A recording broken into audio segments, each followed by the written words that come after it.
and then we'll get to questions starting with JP Okay. Shadrick and then Demetrius. Yeah. Everybody hear me good? Well, appreciate everyone being on, and I want to wish everybody a safe and Merry Christmas and a festive one, and my favorite time of the year. And appreciate you being here. Getting ready for a big game up in New York against the Jets. And to recap last week, obviously the game didn't go the way we wanted. We had to fight through adversity. We had our opportunities. When you look at that game, it was like, you look at the until that last play, I think they didn't have many yards, but I mean, we got to do a better job of making sure we get off the field on third down, especially in those, we had too many third and shorts where Burkhead did a good job of like squirming his way through just to get the first down. We had him stopped a couple times behind the line. We just got to finish better there. And then, obviously in the situation in the last touchdown, trying to get the ball back. If they get 4 yards, the guy's already boomed. He boomed a 61-yarder last week. So they were about 4.5 yards from his range, and he kicked over 50-yarders. So we wanted to make sure we took care of that. And then you just got to make the play in the screen like we did earlier in the game. But with that, I'll open it up for questions. Thanks, Coach. We'll start with JP, and then we'll go to Demetrius. Hey, Joe, a couple for you. First off, Andre Cisco, 47% of the snaps last week, his longest defensive play of the season. What'd you see out of him? What'd you like? Well, I'll tell you, he did a good job. Both him and DT did a nice job coming in. Unfortunately, those things happen. You got to be ready in the snap of a finger like that. And, he made a heck of a play. We kept him in the dime in the third down roll like he was. He made a really good play on one time getting off the field. They hit a crossing route, and he came in aggressive, made the tackle. We got off the field. But, he some things he was a little tentative. He wasn't sure. He knew what to do, but just go do it. I told him this week, hey, you get an opportunity, you get, to start, go shoot your gun, let the chips fall.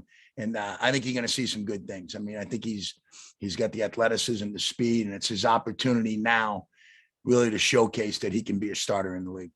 And then last one for me, Josh Allen was not in the starting lineup last week. How much of that was situational? I know the last few weeks, he's been on the injury report some. He still played a bunch. And what do you want to see from Josh Allen down the stretch the last 3 games? Couple things on that, John. Like a lot of times situation, like if they start in like 3 tight ends, we the last couple of weeks, we've had what we call a heavy package. He's not on that. Okay.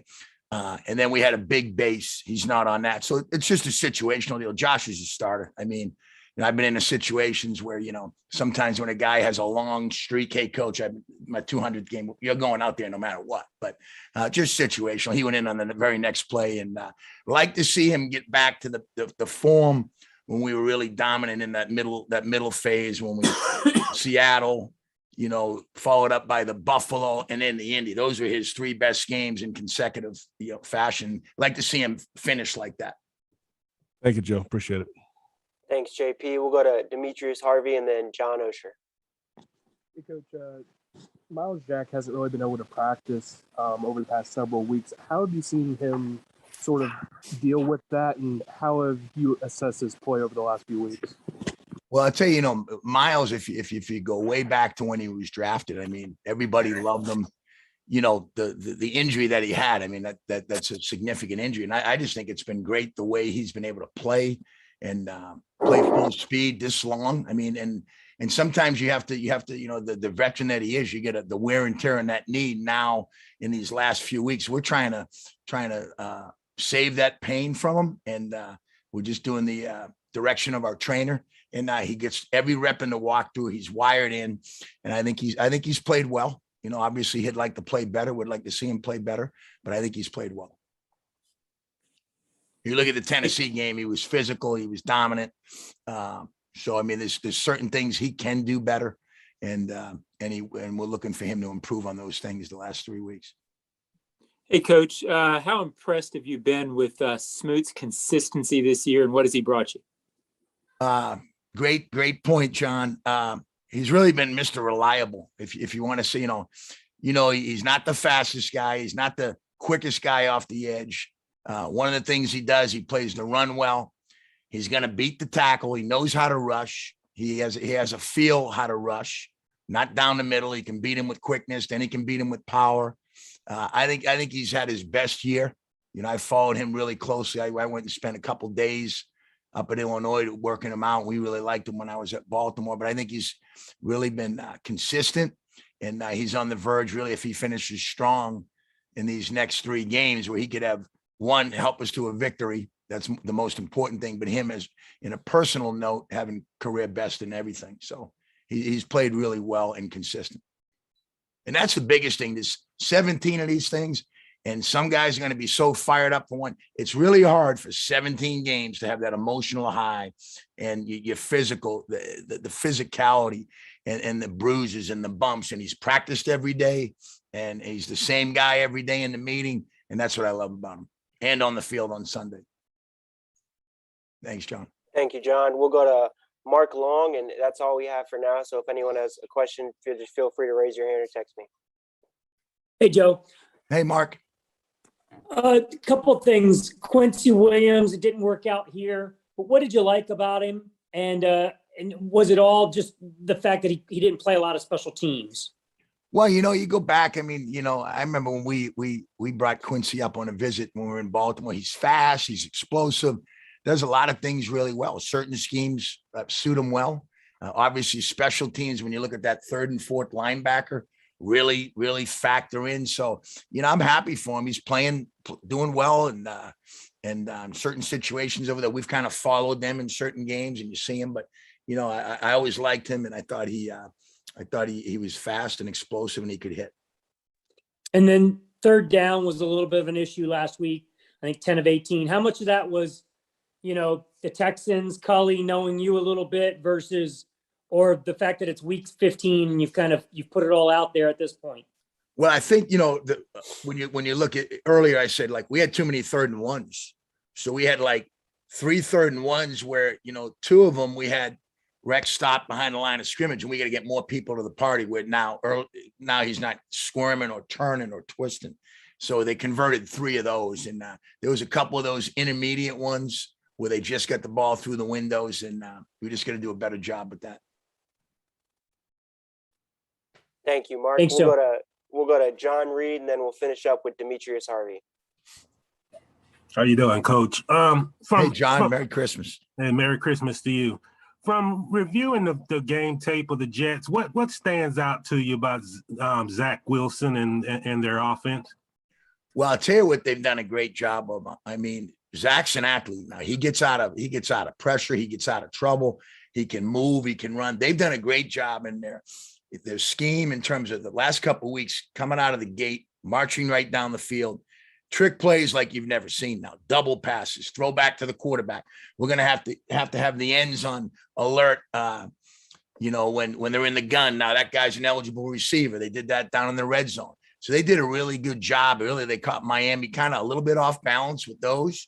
The double pass. I mean, so they run the reverse, throw back to the quarterback, and launch it. And then you look at Crowder. I mean, he's got a pretty good arm.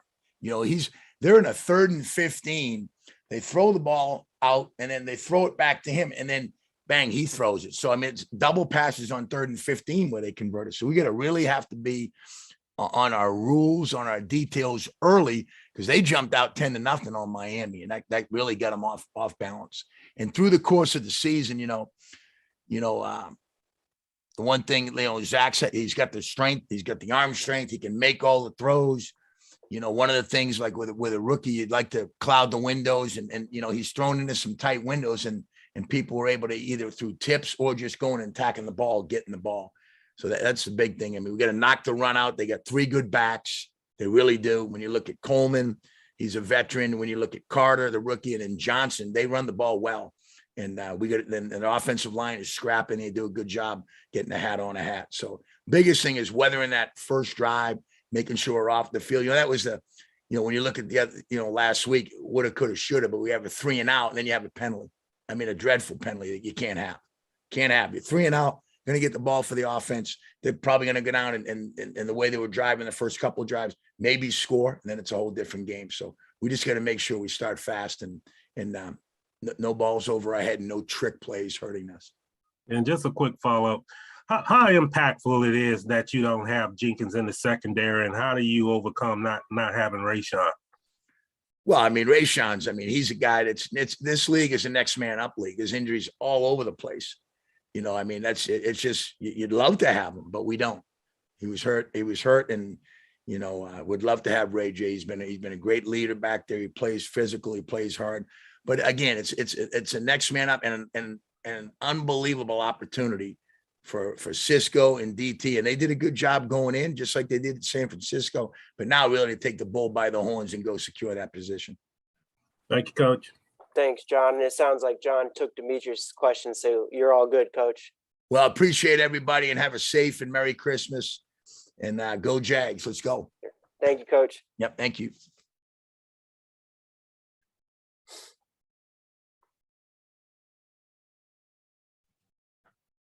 Hey, Coach, you got me all right? Gotcha. Awesome. Well, we can start with questions. We can start with Mark Long, and then we'll go to JP Shadrick. Hey, Shotty. Hey, Mark. Congrats on, whatever promotion, I guess it is a little bit, but how comfortable are you taking over, and what do you try to do differently or tweak anything, or you just keep it kind of status quo moving forward? Well, first of all, I'm honored that, Bev has the confidence in me. I don't, I understand what it takes to call plays in this league. And again, I understand what he's trying to do. He's wearing a ton of hats right now as the head coach, and that's hard. And he's doing a great job with that. Mark, when you look at it, right, I mean, we're going into game 15. We've kind of got an offense that we know that we're comfortable with. Are there going to be certain things that are different? Absolutely, there will be. But I think more of it, my job, my responsibility is to be me. I'm going to call the game the way I call games, the way I've done it for the past 13 years, try to get our players involved the right way, have nice balance. And again, what it looks like all depends on how the game's going. And but I do think our guys have had a good week of practice, and I'm excited about the opportunity and to see our guys go out and compete against a team in a stadium that I know very well.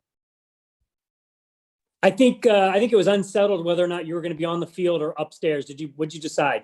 Yeah, I'm going to go up. Just talking through it with Bev, and you see it better up there. There's no question about it. You do see it better up there. Again, Trevor and I will still be in good communication. You got phone lines and things. Bev's down there to handle some of that stuff. And again, a guy that gets a lot of credit that really has been my right-hand guy on game day has been CJ Beathard. CJ's a great sounding board for Trevor. So I'm very comfortable going up that I'll see it better and still have no problem with communication between myself, Bev, and then Trevor. Thank you, Mark. We'll go to JP Shadrick, and I don't see any other hands up. So if anyone else has a question, just shoot me a text or throw your hand up. Hey, Brian. So the first couple drives last week, moving the ball really well, 9 plays, field goal, 10 plays, touchdown, and then things kind of slowed down after that. What is it about those early drives, and how can you kind of extend that as the game goes along and keep that offense humming? What is it? One thing? Is it multiple things? Penalties? What is it? Yeah, it's multiple things, JP. I mean, we certainly came out of the gates. We were playing well last week early in the game. As you guys know, right, there's things called drive killers, right? What are drive killers? Drive killers are sacks, penalties, things like that. Last week, a few drops, some missed opportunities. But each drive is its own entity. It really is. And, when we're playing well, you normally see us ahead of the sticks. You see us getting into third down and manageable. We do hit some explosives. But each game is different. Each drive is different. I think in the second half, when you look back at it, we had some more long yardage situations, which is harder to deal with. Defenses, do a good job of sometimes laying back, make you throw the ball underneath. But again, each game is different. And, this game itself will be its own, unique opportunity for us to go out there and perform. And again, I'm excited to see our guys. Been a good week of practice to this point. Big emphasis today on third down, short yards, and goal line, and just put together another good day of preparation, getting ready for the Jets. Thank you, JP. We'll go over to Demetrius Harvey. Hey, Coach, everyone has their sort of opinion on how much Trevor Lawrence has progressed this season, but what have you sort of seen from him, and what have you seen from him that makes you sort of optimistic for his future? Well, there's no question, Demetrius, that you can't not progress when you're playing as much football as he's playing. There's things that he's learning every day. I mean, we're coming off a walkthrough out there just now, and there's things that come up in 2-minute drills that, he's like, oh yeah, that makes sense. He's the ultimate student. truly unbelievable in the classroom with taking notes and learning, and his preparation has really grown. The things I get excited about are some of the wow plays that he has, some of the wow throws that he has, whether it's him moving or him, he hits Tavon a couple weeks ago on the back end line. That gets me excited. He's going to be a terrific player. If you look at rookie quarterbacks, not just this year, but you go back, I mean, I remember when I was dealing with coaching Sanchez back in 2009, I guess it was, we played the Bills and he had a 5 interception game, and I mean, what do? Do you pull the reins back? No, you coach them through it. You help them continue to grow. You hope that they take it seriously enough, like Trevor does, like Mark did, to say, okay, I got to understand how important taking care of the football is. But certainly a tremendous future, in my opinion, for Trevor.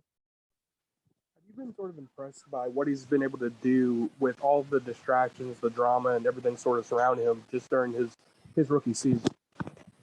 Yeah, I mean, the maturity, that he came in here with was very evident. He's just a very down-to-earth, humble guy. I think he's handled all those things that you've talked about very, very well. He's just got his head in the right spots, and I'm seeing him communicate better with his teammates, just in terms of, making sure, hey, that they're on the same page with things. But, he has not come in after a long stretch or maybe some games we've struggled and held his head low. He's come in on a Monday or Tuesday, ready to get to work, ready to get better. And again, that shows you the sign of a guy that's going to work through the issues, work through the problems, and become a championship type player. Thanks, Demetrius. We'll go back to Mark Long. Yeah, Shotty, I don't mean this with any disrespect, but is he in the right offense? Meaning, there were hard conversations earlier about how to use him.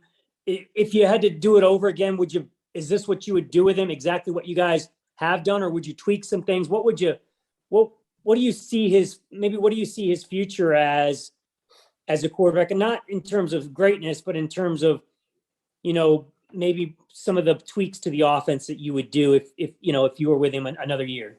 Yeah, Mark, I think, that's a tough question. It's a fair question. I don't take any disrespect out of that. I mean, this is a performance-based business, and offensively, we've not done a good enough job, and he certainly can play better. I certainly could have coached better, and we all need to be better. We take responsibility for that. Again, I think as we look back on this year, there's been a pretty good balance of things we've tried to get done. I think we know him better now than we did week 1. We know him better now than we did in week 6 or 7. And so I think that's one of the things that, we're going to look at in this game and these last couple of games. Okay, hey, what are his strong points? What do we do well offensively? Because it's not just about the quarterback, right? I mean, of course, the quarterback's the one everybody wants to talk about. But again, it's how does the run game function? Are we better running the ball, this type of run scheme, or from this formation? All that stuff goes into play. And so I think where it's a easy response for people to be like, oh, is he in the right offense? What does that mean? Does that mean you just live in empty and you don't ever run the ball? I mean, is that an opportunity? Yeah. I mean, some people might believe that, but I think Trevor Lawrence is the type of player that can fit into any system. He's that good. He's going to be that good. And I think it's good that, again, we, understand him. I'm able to sit in meetings with him every day. We have real conversations every day about what he likes, what he doesn't like. And some of the things that maybe people on the outside thinks he wouldn't like, playing under center and some of the play pass stuff. He actually really likes that stuff. He's never done it in college, but he really likes that stuff. So a much deeper conversation to be had as you move forward, because it's certainly a longer conversation piece. Thank you, Mark. And we'll go over to finish with JP. Hey, one more. What do you want to see from Laviska Shenault? Final 3 games of the season, unique skill set. What do you need to see? Well, again, I watched the way Laviska played in that last game. And again, he's so dynamic with the ball in his hands. He's so powerful. He's so hard to bring down. I would say it's that consistency. There was a play late in the game last week where he was on the outside and he was running a deep post. And when I tell you he was running as hard and as fast on that play, which was play 65, let's say, JP, as he was on play 1, that consistency of the effort, when Two Live does that, he is so tough to deal with just because he's such a big, powerful weapon that's a matchup both with the ball in his hands, but also on smaller DBs because he's too big and powerful for him. And so I would say these last 3 games, it's that consistent effort. It's the consistency of making plays both with the ball in his hands, but also away from the ball, which I definitely saw some flashes. It got me really excited over these last couple of weeks. Thank you, JP, and thank you, Coach. You're all good. Okay, guys. Thanks. Merry Christmas. Thanks, Shotty. Merry Christmas. Thanks, David.